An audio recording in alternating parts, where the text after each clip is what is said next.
Nanay ko yun, ah. Anong ginagawa ng nanay mo dito? Malamang hinahanap ako noon. Teka, halika. Tayo sa farm namin magtago. Please. Please natin.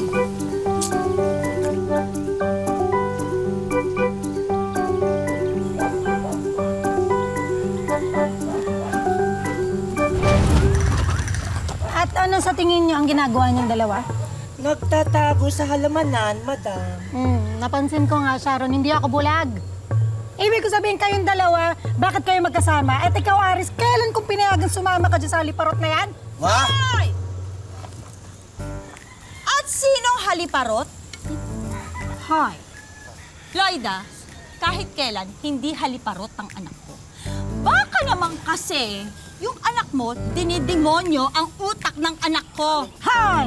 Kung meron man ditong kampo ng kadiliman, ikaw yon. At sino nagsabi sa'yo na pwede kang tumuntong dito sa pagmamayari namin? Ha? Sharon? Palisin ng babaeng yan at mamalasin ang halamanan ko. Ay, Divine? Huwag mong palalapitin sa akin yung babaeng yan. Dahil alam mo naman, ang higad pag dumikit sa aking bala, makati.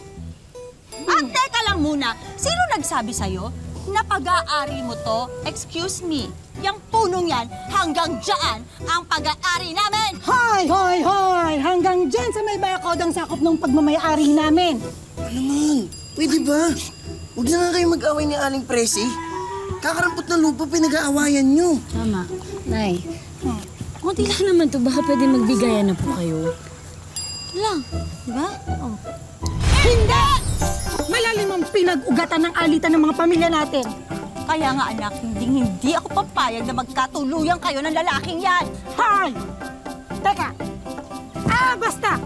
Ang pagmamayari namin ay hanggang dito! Yan! Hindi kayo pwedeng lumagpas. Ganon? Nay, Nay, wag na, Nay. Nay. Ha? Lloyda! Wag na ho. Isa pa!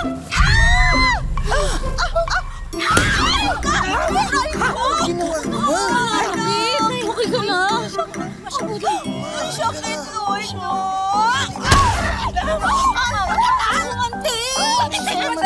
Tama naman. Bitawan niyo!